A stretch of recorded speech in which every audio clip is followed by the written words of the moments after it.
Hello everyone, welcome back to my channel. My name is Dr. Yogita Bish, and in today's video, we will try to understand the abnormal behavior of chromium and copper in terms of the electronic configuration. So this is the sixth part of my video series called as electronic configuration. In the earlier videos, we tried to understand these electronic configurations step by step. In the very first video, we studied about the different quantum number followed by three different rules, that is Aufbau principle, Pauli exclusion principle and the Hund's rule. And the last video we studied about some general example of the electronic configuration. And there we came across two abnormal behavior that followed of chromium and copper, though other atoms also show this kind of behavior. But the reason behind those abnormalities same as we find in the chromium and copper. So in today's video we will try to understand the reason behind it. Okay, so let's just begin. So if we have to write the electronic configuration of the chromium, so we know that the atomic number of chromium is 24, that is it has 24 electrons to arrange them in the atomic orbital. So the arrangement of this look like 4s2 3d 4, right? This is what we expect from the general rules. This is the expected one. Okay, if I have to show this, I can show it like this: 4s2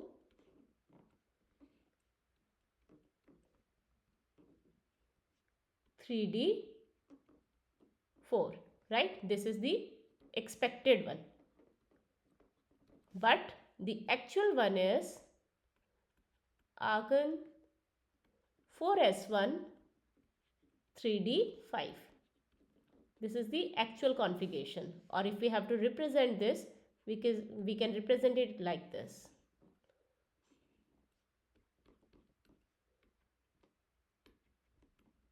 This is the actual configuration for chromium. Okay, of course we can show the other also, but this is good enough to represent. This is 4s1 3d5. Okay, whereas for copper the atomic number is 29, so its electronic configuration, the expected one is 4s2 3d9. This is the expected one. Okay, I can show the orbital representation as well for this. So this is 4s2, this is 3d9,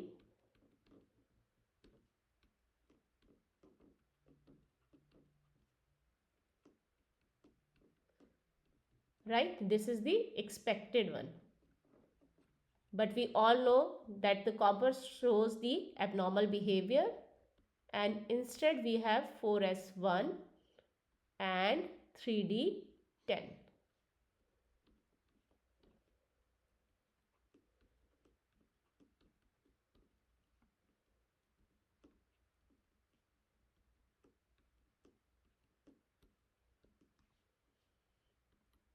Right, this is the actual configuration, okay, for copper. So we will try to understand the reason behind it. Okay, so before we move into this reasons part, you need to understand one thing, that what could be the possible reason in general for any system to have abnormal behavior. The reason is any system want stability. And how can it achieve the stability? By reducing the energy. That means energy is inversely proportional to stability. If we have a lower energy, that means the system will be more stable. So somehow if system find a way to reduce its energy, it will definitely go for that so that it can achieve the extra stability. This is the reason for abnormal behavior for most of the system. By system here I mean the atom in this particular case. Okay. So now let's move to the reason for this abnormal behavior. The first reason is, and I'll come back to this reason in detail. Right now I'm just explain it in few words. The first reason is symmetry. Okay. So symmetry, by symmetry here I mean the symmetrical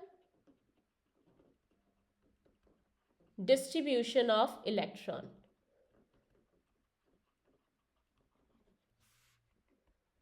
Okay. So if you can go back to this actual configuration of chromium and that of copper, you can see here we have half filled d orbitals, right? And here we have fully filled d orbitals. Okay, so this half filled and fully filled orbital have extra stability. Okay, why? Because they have symmetry. Why? Because they have the symmetrical distribution of the electron. Okay, so the chromium, its configuration look like this.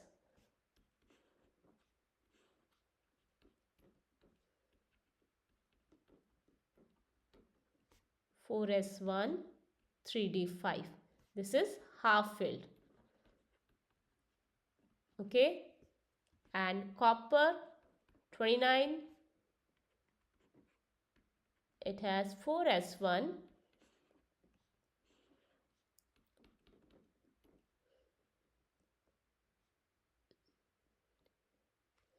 Just a second. Yeah.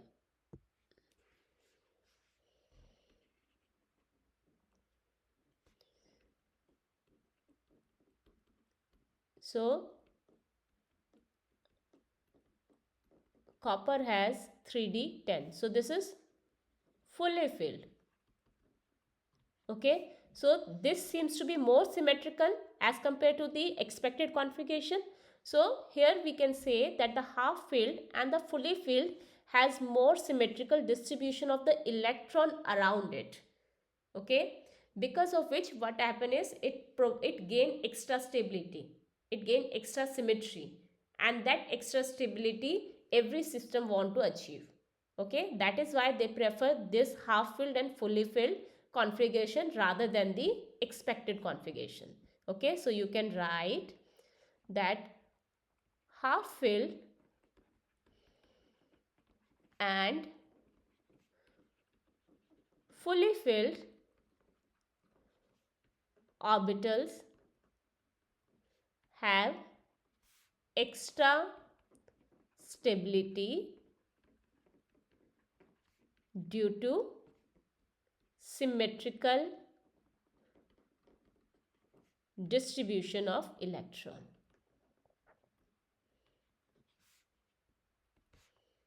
Okay, so this is the first reason. I'll come back to this reason again.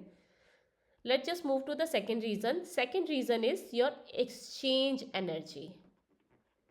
So we are introducing a new term called exchange energy.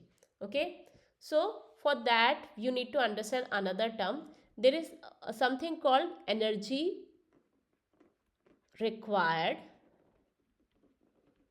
and energy release. Okay, so what happen is, first we'll try to understand the exchange energy. What is exchange energy? Exchange energy is basically it is the stabilizing effect that arises when two or more electron with the same spin are present in the degenerate orbital of the subshell. Okay, what does that mean? It means, let's say this is a d orbital.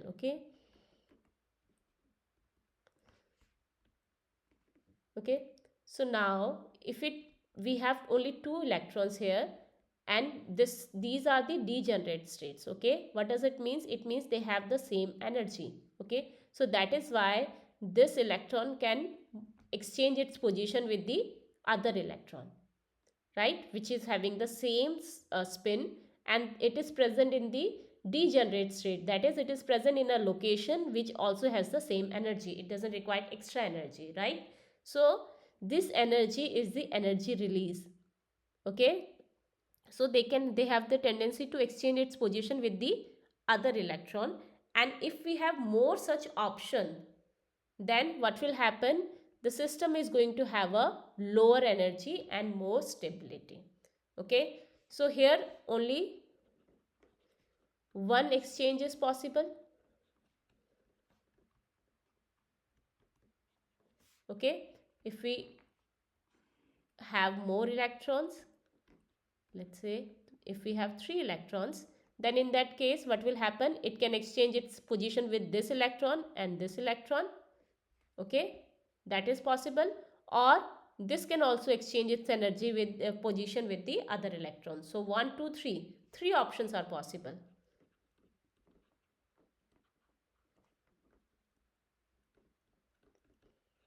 right? So this is the first case, this is the second case. In second case, exchange energy is higher. And try to remember one thing: higher the exchange energy, better will be the stability of the system. Okay, because this is the energy release, not the energy required. Okay, third case, if you see the third case here, okay, so we have, let's say, 4 electrons. So the possibilities is that it can exchange its position with this 3 case, right? Then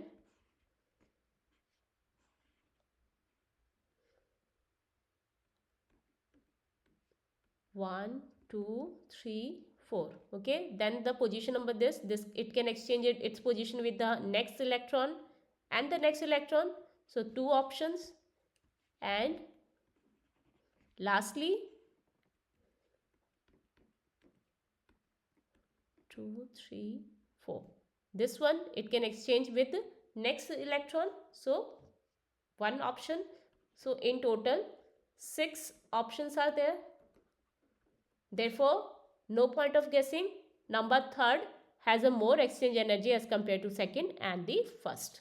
Now, if we talk about the fully filled or halfly filled system, so here you can see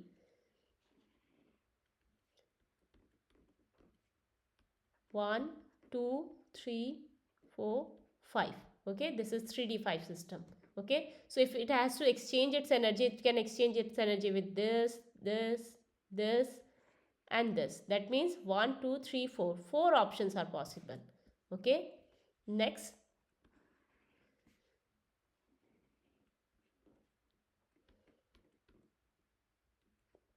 one, two, three, 4, 5.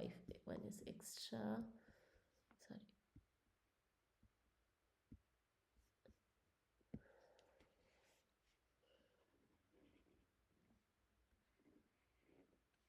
Okay, so now next one, it can exchange its energy with 1,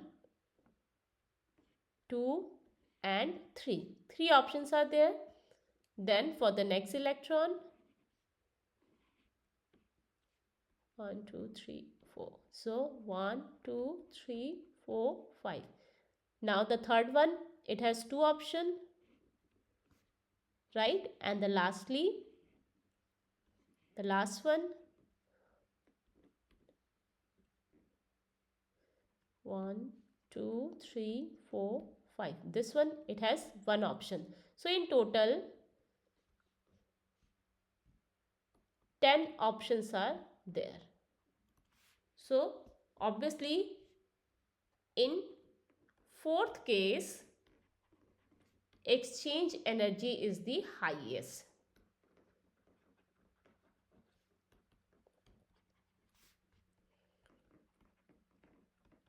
Right? That means if I have a system of 5 unpaired electron or the same spin, then they have a higher exchange energy. Okay, the condition for this is the orbitals should be degenerate, that means they should have a same energy plus they should have the same spin, then only they will be able to exchange their positions. Okay, and without flipping the spin. Okay, and that is possible in halfly filled system and the fully filled system. Higher the option, better will be the chance of the exchange energy.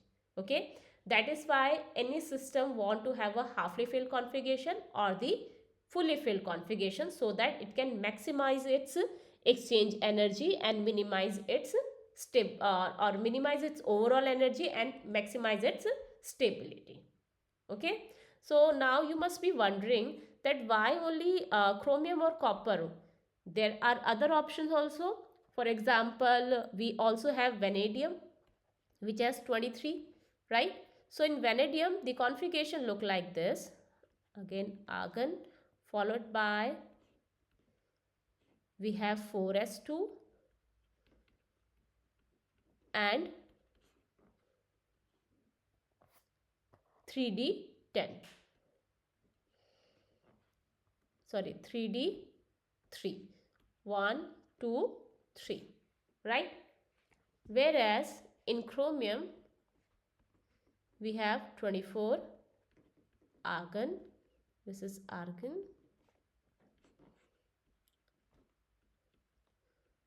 4s2, expected one.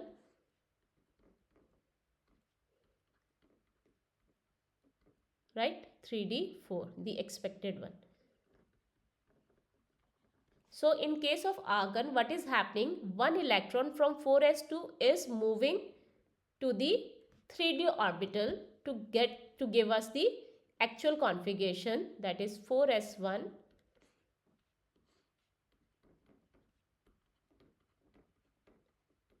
3d5, the actual. So in this case, what is happening? We are getting more exchange energy. But the problem is, like, why this is not happening in case of vanadium? If I take this electron from 4s to 3d orbital, then here we will have 4 electrons, right? 4 unpaired electron, as we have already seen that if we have a 4 unpaired electron, there are 6 options, whereas if we have a 3 unpaired electron, there are 3 options of exchange. That means in case of third option, we always have a better exchange energy than case of the second. But still, despite this fact, why vanadium is not showing the same behavior as that of the chromium? The first reason is, of course, the halfly filled and fully filled has the extra energy. Another reason is that when we move the electron from 4s to 3d orbital, we require energy. Okay, although they have almost similar energy, still 4s has a little bit lesser energy as compared to d orbital, whereas the orbital within d, they have the same energy, they are degenerate. Okay, that is why we need some energy to move the electron from 4s to 3d. Okay, so now the exchange energy that we are getting because of the exchange of the spin, it should be higher than the energy that is required for this jump. Okay, that is why I wrote this term, required energy and the energy release. So always remember that the energy release should be higher than that of the energy required. Okay, so in case of vanadium, the exchange energy is not good enough, is not high enough to overcome the energy required for the promotion of the electron from s orbital to the d orbital. Okay, whereas in chromium, we have enough energy to promote the electron from the s orbital to d orbital, and despite that we have enough exchange energy which can overcome this particular energy requirement. Okay, I hope I made my point clear for the exchange energy. Now coming back to the symmetry, normally we just write this in one line that why this happened. The verbal answer is why, because the half filled and the fully filled has the extra stability, and because of the extra stability the system has minimum energy. But what is the reason behind it, why that happened? Okay, reason for extra stability of half filled and fully filled d orbital. Okay, for that you need to again consider one thing, that this is the d orbital, right? Okay, so here these d orbital, these are degenerate state. Okay, so if we have any electron over here and if they are present like this, that means these electrons are present in the same energy level and they are symmetrically present. That means the distribution of the electron around these are symmetrical. That means, what does it mean? You can consider it in layman language. We have a very small room and many people are staying there, right? So there are high chances that they may talk to each other, or there may be a difference of opinion. They don't have the same opinion. Then there are high chances they may fight with each other. But what if the organizer has such an arrangement that they are uniformly distributed? Everyone is provided with a particular position to sit around, right? So they are present, they are sitting at a maximum distance from each other, because of which what will happen, there will be a lesser fight. The same thing is happening over here. So they are occupying a perfect position where the repulsion is minimum. They have achieved the maximum stability. Okay, so the reason is they are uniformly distributed. Okay, they have the same energy level, but the spatial arrangement of electron is different around them. But still, because they are present one electron per orbital, that means they are symmetrically present. They are present at a appropriate distance from each other, because of which the electron repulsion is minimum. Okay, that is one reason for extra stability of the half filled and fully filled orbital. Another reason is something called shielding energy. Okay, so the first reason that I explained, it is related to the smaller coulombic repulsion energy. Okay, so basically what is happening is that the completely filled or half filled subshell have symmetrical distribution.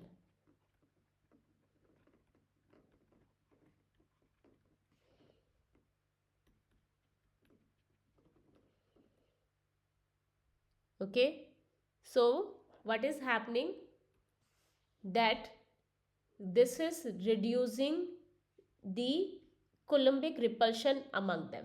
Okay, that means they are quietly present at their position without disturbing the other. The reason is also somewhat related to the same. Second reason is small shielding. Though this is not one of the major reason is exchange energy and of course the extra stability of the halfly filled and fully filled orbital, but the shielding effect also come into picture here. Okay, so for that we need to recall what is shielding effect. So what happen is, if let's say we are talking about sodium. Okay, so it has 11 electron, right? So it has 11 electron and 11 proton.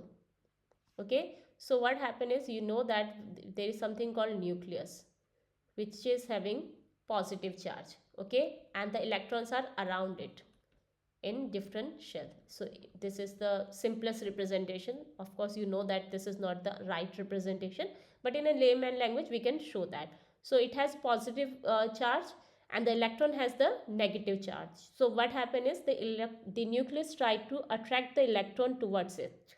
So what happen is, if the electrons are closer by, then they will easily get attracted by this. But if the electrons are not close, if it is present in the outer shell, then what will happen, it will not be that attracted by this nucleus electron. Okay, if I have to write the configuration of sodium, it's 1s2, 2s2, 2p6, 3s1. Okay, so this part, this one we also write it as neon. Okay, so this part, these are called as core electrons.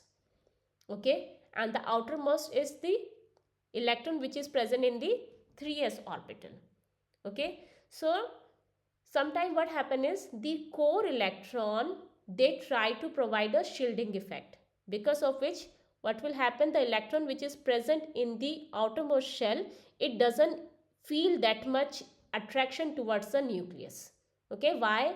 Because these core electrons are shielding the effect of the nucleus. Okay, so Z effective, this is how we represent the actual effect that the nucleus is having on the outermost electron, that will be given by the actual effect that nucleus is applying minus the shielding effect, shielding constant.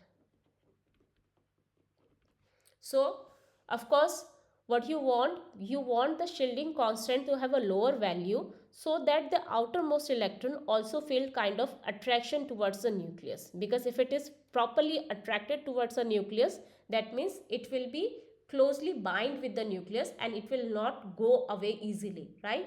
So it will provide a more stability to the whole system.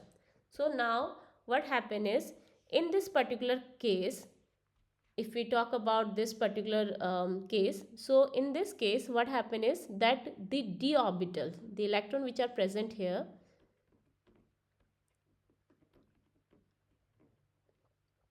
so what they do is they have almost same energy, this, they all have the same energy. So what is going to happen is they don't shield each other that much. Okay, because of this, since they are not shielding their effect, if you can recall, the shielding effect is followed a pattern like this, right? So s orbital has a better shielding effect than p and then d. So they don't shield the electron that much, because of which what will happen, the electron feel more connected with the nucleus, and because of which it will feel more stability. Okay, so in simple language you can say that this extra stability arrive because of the relatively small shielding of due to electron present in d orbital. Okay, if you don't understand this shielding effect and shielding constant, no worries, because this particular topic we are going to study in detail when we talk about the behavior of the transition metal elements and the inner transition elements, because there it play a major role on their behavior, physical behavior, and as well as the chemical behavior. Okay, so I'll wrap this particular video quickly. So we started with the reason why chromium and copper has the abnormal behavior, and the main reason we gave for this is, number one, the extra symmetry, because of this particular abnormality, we have the halfly filled d orbital and fully filled d orbital, and of course the halfly filled s orbital, and any orbital which is halfly filled and fully filled is more symmetrical, and more symmetry provide more stability. This is one reason. Another reason is exchange energy. So what happens is, when our system is halfly filled or fully filled, it has more exchange energy, and more exchange energy also lead to the extra stability. So these are the two reasons why chromium and copper show the abnormal behavior. Okay, so that is it for today's video. I'll see you in the next video. Thank you.